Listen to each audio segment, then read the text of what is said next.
Did she just walk away? How? When they told you that he had her in the headlock, how did he even walk away? Why did they was so easy to walk away? They tell me, look at the video, they bumping fences. I don't know about any of that because I really can't even focus. Court records show the shooter had filed multiple protective orders against Blackmon starting last December and as recently as this summer. The family believes she was trying to build a paper trail.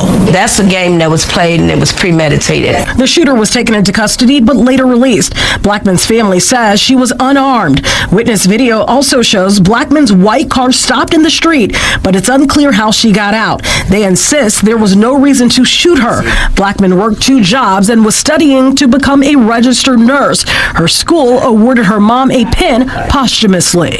You had an opportunity to walk away, to call the police, to turn around and get in your car and drive off. You did none of the above.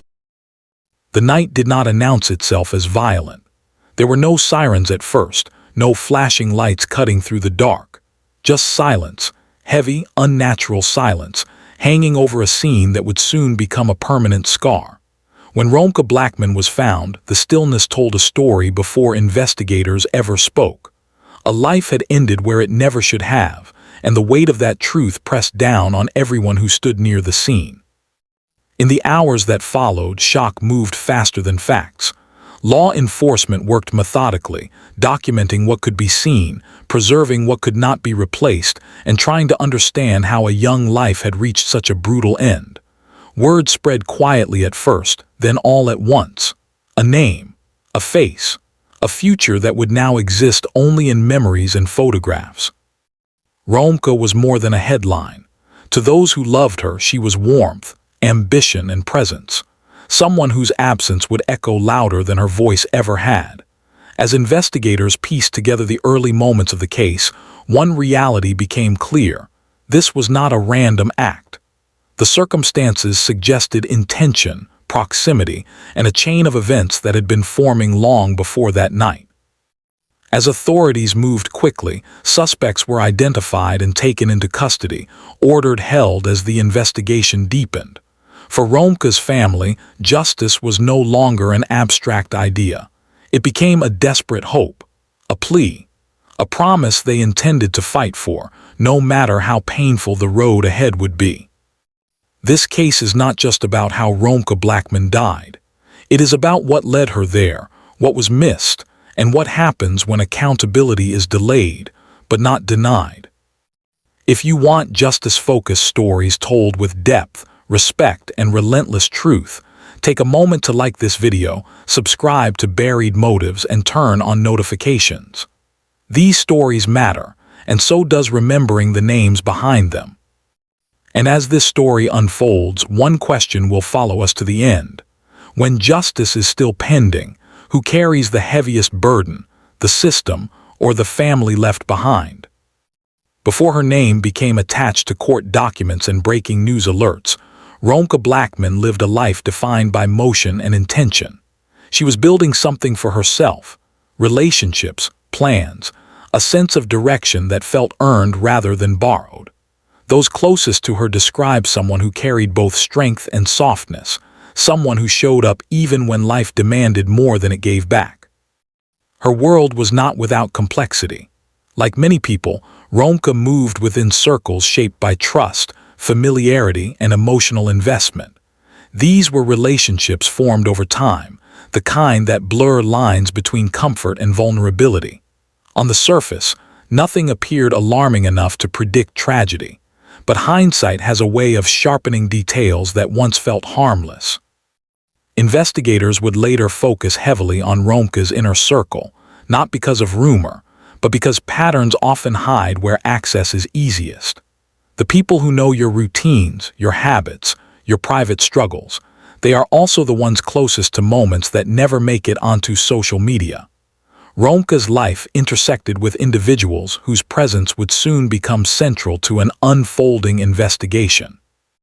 Those now accused were not strangers passing through. They were people connected by proximity and history, linked to Romeca through shared time and circumstances. Authorities began mapping relationships, timelines, and digital footprints, searching for consistency and finding fractures instead. Family members would later reflect on subtle changes they couldn't fully explain at the time. Shifts in energy, moments of concern that didn't yet have names. Like many families, they trusted that adulthood meant autonomy, that love and caution could coexist without fear. But tragedies rarely announce themselves clearly. They whisper first. They hide inside routine. And by the time the warning signs become obvious, the damage is already irreversible. Romeca's story, at its core, is not just about who may have harmed her. It's about the environment that surrounded her, the choices made by others, and the fragile line between normal life and sudden loss. And as investigators dug deeper into her background, one unsettling truth began to surface. The danger may not have come from far away at all. Red flags are rarely obvious in real time. They don't arrive labeled as danger. They appear as small disruptions, moments that feel off but are easy to excuse. In Romeca Blackmon's case, investigators would later describe a pattern that only made sense once everything else fell apart. There were inconsistencies in behavior, subtle tensions beneath ordinary interactions, shifts in communication, emotional undercurrents that suggested strain rather than stability. To the outside world, nothing screamed emergency, but beneath the surface, something was tightening, slowly and quietly. Those closest to Romeca would later replay moments in their minds, questioning what they missed, not because they failed her, but because the human brain is wired to normalize what it sees often. Control can disguise itself as concern. Jealousy can hide behind affection, and manipulation rarely announces itself as cruelty until it's too late. As investigators reconstructed the days and weeks leading up to her death, they noted patterns that raised concern. Digital footprints showed changes in tone and frequency. Timelines began to contradict each other. Accounts of events didn't align the way truth usually does. When stories fracture under pressure, it often means they were never solid to begin with. Law enforcement pays close attention to escalation, moments when tension sharpens, when conflict intensifies, when emotional stakes rise faster than restraint. In this case, those indicators were present, not loudly, but persistently. Romeca's family would later say they never imagined things could end this way. That belief, that tragedy happens elsewhere to someone else, is what makes it so devastating when it arrives at your own door.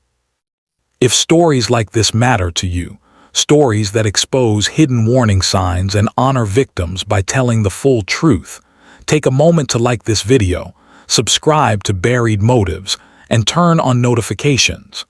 Every subscription helps keep these stories alive and visible. Because as this case would soon prove, the most dangerous moments are often the ones no one is watching closely enough. Video games to block out a painful reality. His mom will never walk through the door again. Look down at your heart, and your mama will always be right there for you. You want to say something to her, look down at your heart. And whatever you say to her, say it to her right there. The same way I have to do. I have to look right here, and I have to talk to her and ask her, just tell me what happened.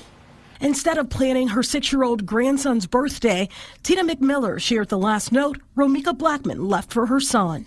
And then she wrote him a note in his lunchbox. And on the back of the note, he responded and said, I love you more, Mom. The 31-year-old mom was shot and killed just after dropping her son off at school near Cermak State in the South Loop. She had gotten into a fight with another woman. Both of them share a child with the same man who lives nearby. He was also at that scene. That other woman, also 31, shot Blackmon 3 times. One bullet struck her in the face. Got a female black, light complexion, green tracksuit, has a gun, fighting with another female black, dark complexion.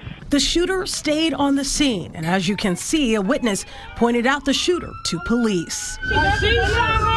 One of the witnesses also said the father of Blackmon's child had her in a headlock before the shots were fired. I'm licensed to carry. It doesn't matter. You shot somebody. What the wrong with you? The man in the shorts is CJ's father. He's covered in blood. How did she just walk away? How?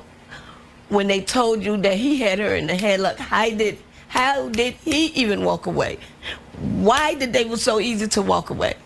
They tell me, look at the video, they bumping fences. I don't know about any of that because I really can't even focus. Court records show the shooter had filed multiple protective orders against Blackmon starting last December and as recently as this summer. The family believes she was trying to build a paper trail. That's a game that was played and it was premeditated. The shooter was taken into custody but later released. Blackmon's family says she was unarmed. Witness video also shows Blackmon's white car stopped in the street, but it's unclear how she got out. They insist there was no reason to shoot her.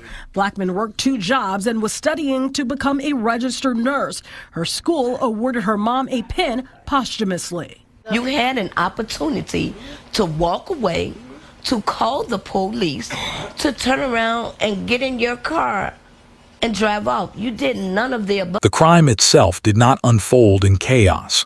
It unfolded in precision, calculated, deliberate, and final. Investigators would later determine that what happened to Romeca Blackmon was not an accident, not a sudden burst of uncontrollable emotion, but an act that required intent.